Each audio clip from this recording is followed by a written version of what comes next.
Hi,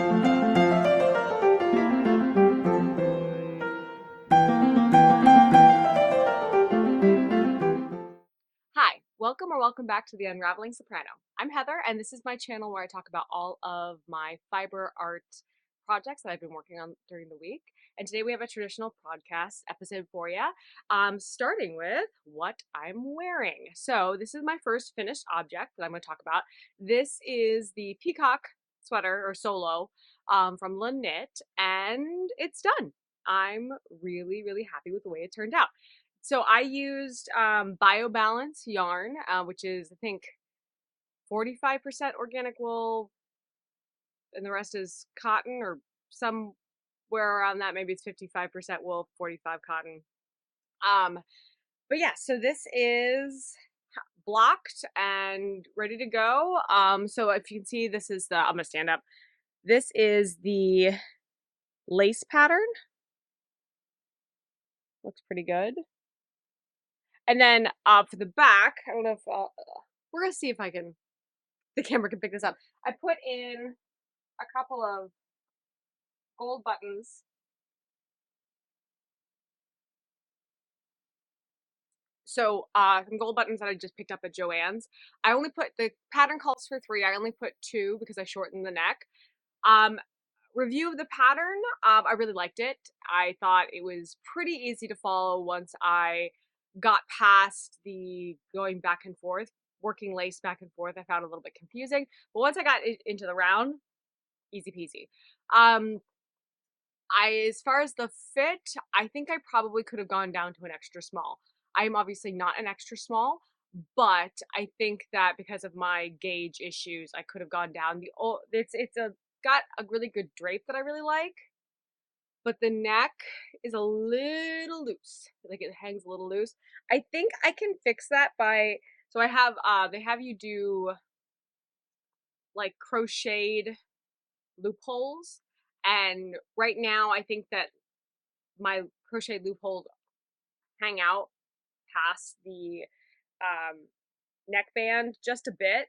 And I think that if I went back and I tightened those up, making them closer to the actual neckband, I would lose some of this like looseness here. I just have to see. I have to wear it. I haven't worn it for an entire day to see how much that bugs me. But I do like how the neckline is sitting. I think it's a really good height for me. It's not too high, because if it gets too a little high, I kind of feel like a little bit of a floating head, but I think that that works really well. The fabric, I know I said originally that it felt a little scratchy. I think that that was just the heat. Well, I think when the weather cools down, this is going to be the perfect transitional piece, because it's about, I think probably in the 70s right now, and I don't feel itchy at all. So once we get down to like the 60s and the 50s, I think it's going to be absolutely perfect. It's really lightweight. I trying to think of any other modifications I made. I think I made some modifications to the sleeves. In the pattern, she just wants you to go like you do. I think you just do standard sleeve decreases, but I wanted a slightly more bell sleeve, which I'm not quite sure I was successful in. But I just, instead of decreasing at her rate, at the Linus rate, I decided to just go straight down, no decreases, and then do a lot of decreases at the cuff. And then I think the cuff I thought about repeating this lace pattern, which I saw a lot of people do on Ravelry, which I thought was beautiful, but I couldn't figure out how to make that work for in the round, because what they did was they repeated this neckline at the cuff, and that since that was worked in flat, I couldn't figure out how to translate that to in the round. So I just did a ribbed cuff. Um, my ribbing is not exactly the neatest. It doesn't bother me. It doesn't look like the most professional. Let me cover up my face. But yeah, so that is the Linnet, and actually, or the Linnet Peacock sweater. And actually, this is not my only finished project. I have another finished project. So in my fall plans, I talked about how I was going to lit the, I think it was called the ginkgo shawl. I started the ginkgo shawl, and quickly realized that one, the pattern, while I'm sure most people could figure out the lace, I was having some issues with the cast on. Just the wording of the cast on, I couldn't figure out exactly how many stitches to start with. That's anything. I'm sure anybody else who reads the pattern is gonna be fine with that. But then I also took a second as I was struggling with that. I was like, is this really, thinking about the person I was gifting this shawl to? I was thinking, is this really um something that they would wear? Is this their style, or is this more my style and I'm just trying to force onto somebody else? So I changed to the, what did I change to? The Easy Goes It shawl by Michelle Higgins from Finicky Creations. This is an older pattern. I think it was like published in 2017. Super easy. So this is how I really love the way it turned out. But this is how the shawl, this the right side, turned out. So you have like, it's a, I think it's supposed, you start at one corner and then you just kind of increase, and then you move into lace patterns, but you're pretty much increasing the entire time. I don't think you decrease at all. But this is, put it on me. This is not my color. I'm not normally. Oh, actually, it's not too bad. Might be a little bit too rusty for me, but I think it's going to work for the person it's intended to. But I think that it's really got those kind of almost Western or boho vibes, and it's much more wearable. I also thought much more washable, because even though I did block this, I didn't stretch it out to, I stretched it out a little bit to open up the lace, but not a crazy amount. And I was thinking that if I'm giving this to somebody, I'm giving a shawl to somebody, they're not going to have the ability to, they might be able to have the ability to hand wash, but they're not going to have the ability to properly block lace. Um, Most that they're going to do is air dry, and that I think that this shawl will be really appropriate to air dry, because I don't think in the instructions I don't think you even have to block it. I just blocked it to make it dry faster so I could have it ready for today. But so I thought if I just laid it flat, it might take a bit. Um, but yeah, so I'm really pleased with how this turned out. Much easier. And I have to remember that when I'm doing gift knits, the easier the better, because it, not only do I not want to get frustrated during um the gift knit, because I think that like, I don't know, it just it makes it more of a slog if I know I'm not getting this is me being super selfish. If I know I'm not getting the end result, I want the process to be really fun and really easy. And this was a great combination of easy but interesting enough that I kind of had to pay attention so I wasn't bored, because it wasn't like eons and eons of stockinette. So yeah, so that's the Easy Does It shawl. I think it looks great. I'm really excited to have one Christmas knit done. I feel very productive. I feel like, who is she? I've never gotten things done this early. Hopefully I can keep it up, but who knows? Maybe, maybe not. We'll see. So yeah, so that's my last finished object of the week. Now on to works in progress. So I have two works in progress, starting with my shouldering autumn, and I've gotten smart and I have put in progress, like trackers, keepers, so I can actually see how much I've gotten done, because this thing is so big that like it's hard to like, I'm doing so much knit, because it's a garter stitch pattern, so you're just doing knit, knit, knit, knit, knit. It's hard to like figure out, oh, how far have I actually gotten. So in the past, I didn't update last week, so this is the 2 weeks of progress. So I've gotten maybe an inch and a half. It's hard because it's stretching out, but yeah, that's the amount of progress I've gotten. um Again, this is gonna take me forever, forever and ever. This is how much of the side. And I had kind of a moment of panic as I was doing this week, because I remeasured my short end. So this is the end. This is supposed to be 90 centimeters. And it is 90 centimeters if I have a little bit of a stretch. But if I don't have a little bit of a stretch, I think it's like 88. And I'm just thinking about I'm hoping that I don't end up with one side that's 88 and one side that's 90. And like, I don't want it to be like weirdly shaped. Also, I'm planning on machine washing this. And is that going to make it, because it's garter stitch, it's going to, is it going to stretch?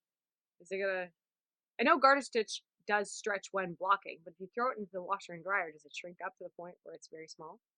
Um, am I like, through handling this, am I getting incorrect measurements? I don't know. I think I just have to trust the process. It's not a hard pattern. I think that sometimes when things are hard and easy, I like to overthink them. So again, I think that if I can get maybe inch, 2 inches done a week, then I will be on track. I think. I don't know. This is the long side,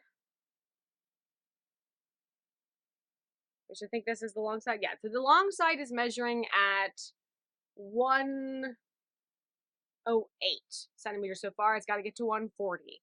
So I got a bit to go.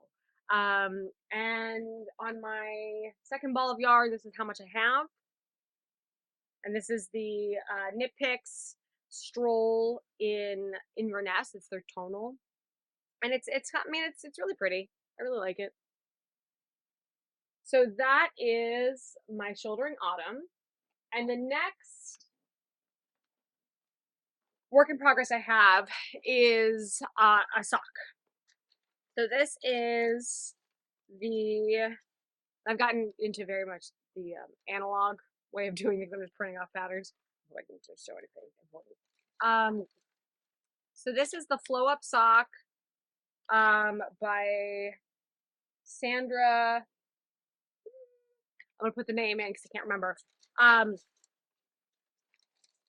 But I have gotten, it's a new, so it's a mosaic sock pattern, and it's an afterthought heel.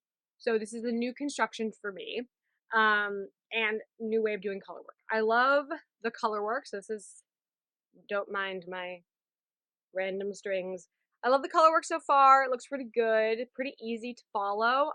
This little twisted pattern, while super cool, takes forever. I think it's a combination of the mosaic knitting. Mosaic knitting does take forever because you're slipping stitches, and the little twisted cable type stuff makes it even longer. So this is, I don't know how long this project's gonna end up taking me because I just got past the heel, and this might be too short. I don't know, but this is my afterthought heel.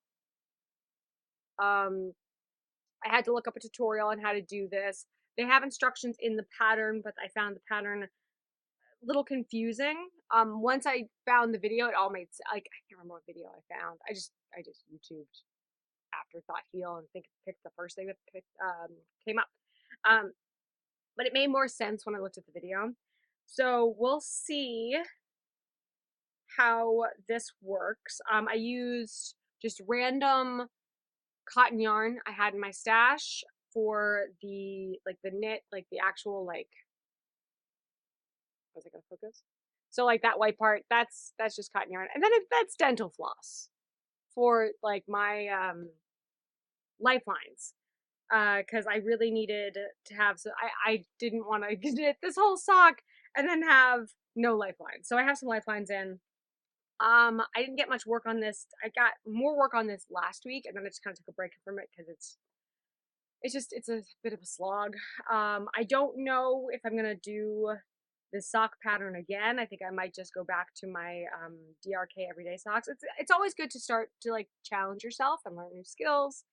I just think that maybe I bit off more than I can chew with this sock pattern. It's great for using up little bits of yarn because that's kind of what I need to do. I just need to use up some scrap yarn, and I think I will like the finished product if the fit is good. I can't really tell with the afterthought heel if my fit is good. And that's kind of why I don't really love this construction. With a short row heel, I can try on as I go and make adjustments. Now that makes it a little bit harder for gift knits. I have to get people's sizing. But for me, it's perfect because I can just whip up a sock and it's much faster. So this is a little bit longer process, a beautiful product. Like that's going to be super cool. And if the fit is good, I could see myself just keeping this pattern in my back pocket for when I need to use up bits of sock yarn. But it's just taking a little bit longer than I wanted it to, especially because I wanted to knit 3 socks this fall. And if the first sock I'm on takes me like 3 months, I don't know. I don't think it's going to take 3 months. That's been like 3 weeks of work. So it's not, I'm being dramatic. So anyway, so those are my works in progress. As far as what do I want to accomplish this week, I think I want to keep on working on my 2 whips. But because the sock is just like a longer term project, which I wasn't expecting. I expected to be done with the sock in a weekend. And because I get stalled on how long it's taking, I just don't want to pick it up as much. So I'm getting kind of the itch to put on, I like to cast on something that is somewhere in the middle. So I have my super easy shouldering autumn piece, which is my mindless knit, just knitting all the time. And then I have my, like when I want to challenge, it's the sock. But I think I might cast on the cutting edge vest this week with my scrap yarn, just because I feel like if I just, I might, I can see myself knitting up the entire vest and then chickening out on the steeking until later on in the season. So we'll see. But that might be what I cast on for this week. That might be enough to work on. But yeah, let me know what you're working on in the comments. And how do you motivate yourself to work on a color project that is just not, it's not that it's not fun. It's just I have to think about it. How do you motivate yourself? Is it just the changing colors that makes you motivated? Or do I just need to suck it up and just finish the sock? Because I have an entire other sock that I have to do after this. And I'm just I'm an impatient knitter. This is what I like to get things done quickly. So I can wear them. Especially like I'm cool with my shouldering autumn like taking forever because it's not cold yet. I don't need a blanket. I have blankets. Um, so it can take forever. But like socks, I want to wear the socks. Sweaters, I want to wear the sweaters. I want to have the finished product. Um, but yeah, so tell me what you do to motivate yourself to work on color projects that are causing issues. Um, and tell me what you're working on. I'm curious. And I will see you next time. All right, bye.